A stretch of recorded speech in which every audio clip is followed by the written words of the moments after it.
If you've got time to scroll, you've got time to build. Now, before you tell me that you're too busy, let me ask you something. How many hours did you spend today just on habits? Just on the things that you don't even really think about doing, they just happen. I see it all the time. Ambitious, smart people stuck in the cycle of, I'll do it when I have time. But time isn't the problem, it's how you're using it. And I know that stings a little because we've all been there, stuck in a cycle of busyness, thinking that you're making progress on a goal, but you really aren't making time for it. And in the meantime, feeling exhausted.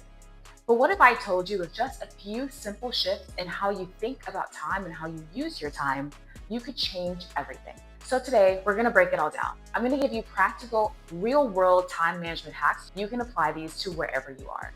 These are the same tactics that successful founders, successful business people use in order to reclaim your time and finally make progress on your business, your projects, and your life in general. And by the way, you might want to go ahead and save this because once you start applying these tips, you're never going to see your schedule the same way again. Let's dive in. Hey, I just want to say thank you for being here. I'm so glad you're here. The fact that you're listening to this, watching this, tells me that you're really serious about taking control of your time and that we're the same kind of people. If you're new here, welcome. My name is Ayana Christie, and this channel is all about helping ambitious people build businesses and live lives that actually work for them, not lives that drain them. If you've been rocking with me for a while, you know I keep it cute and I keep it real. I'm stripping out all the jargon. I'm not here to waste anybody's time. What I am here to do is help you figure out how time is slipping through your fingers so that you can finally and actually make progress on what matters to you. And let me tell you, I'm speaking from experience. I have been the queen of I'll start next week, I'll start next month, I'll start next year. And then life gets in the way. Work got busy. My boss had other things that I needed to be able to do. All those ambitious plans and that excitement around the planning withered away as my goals slipped further and further down the list. And to be honest, it just feels awful. It feels awful to have a plan, have something you really want to do, and then not be able to find time to get it done. So if you're feeling like you never have enough time and you're finding yourself saying, I'll start when things calm down, I get it. I've totally been there and I'm here to help.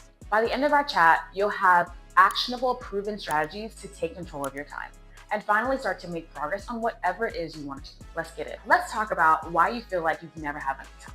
Spoiler, it's not because you have actually less time than someone else. It's because your time is being stolen. You know that moment when you finally sit down to get something done, and then all of a sudden you're getting text messages, email notifications, a call from your mom, an urgent G chat or a Slack message from your boss? That's not bad luck. That's a pattern. Most of us have done this before we learned better. Here's where most people lose time. Saying yes to things that don't serve your goals. When this is happening, you don't have a time problem, you have a boundaries problem. Mindless scrolling disguised as a quick break that had no beginning and no end. 15 minutes became an hour just like that. And this last one's a big one, living in reaction mode. You're spending the day responding to other people's priorities instead of your own priorities. What would happen if you were to audit your time for one day? Tracking all activities into 30-minute blocks. I guarantee you that you would find at least 1 hour that you're currently wasting and now you can reclaim. You're going to start thinking like an entrepreneur that sees time as their most valuable asset. I used to look at serial entrepreneurs and wonder, how do they have all this time? Time to build multiple businesses, work out, have a life, travel, have a family. Meanwhile, here I am at my 9 to 5, feeling like I'm running in place trying to catch up. It turned out they weren't working harder than me at all. They were just using time differently. They don't just fit in their business. They make time for it, like you might make time for a client or make time to make sure you catch a flight you don't want to miss. A study from Harvard Business Review found that the most productive people are adamant about protecting their time. They guard their most important hours like their life and their business depended on it, because it does. Here's how we can activate some of that thinking. Set CEO hours. I love a good CEO hour. This is setting dedicated time with yourself or with your team that is non-negotiable. You must make time to work on your business. Use the 80-20 rule. Looking at all the things that you're responsible for and finding that 20% that's going to give you 80% of impact and delegating and deprioritizing the rest. This one's my favorite. Batching work. Finding all the like activities or like meetings and grouping them together so that you're not constantly switching contexts. Multitasking is a myth. What you're actually doing is making your brain work harder, making you more tired, and also less focused on every individual task. Putting similar tasks together is going to make you so much more impactful in what you're doing and activate a laser focus. That might mean grouping emails and small tasks that take only 2 to 5 minutes each together and large blocks of time that require focus, research, writing, reading, putting those together. If you heard nothing else, instead of treating your business like an afterthought, treat it like a non-negotiable.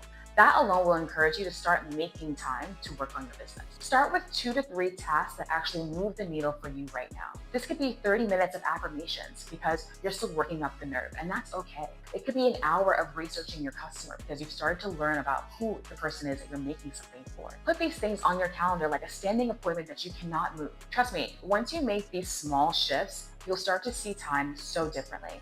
It'll be less about finding time to do something and just deciding what matters. I've been there. I used to think that time management was about cramming more into the day. More tasks, more effort, more grind. But the reality is, the people who seem to have more time, they aren't working harder. Research from the American Psychological Association found that people who use time blocking strategies are less overwhelmed and get more done without working longer hours. So let's talk about these time-saving habits that'll help you reclaim your time without burning out. Introducing the Power Hour method. This is simply setting a 60-minute timer to go all in on a high-impact task. The rules are no distractions. No checking your phone, no checking email, no getting up, just focusing on that high impact task with the timer visible. I do these as 45 minutes or 90-minute segments, so I can either have a 15-minute break or a 30-minute break after.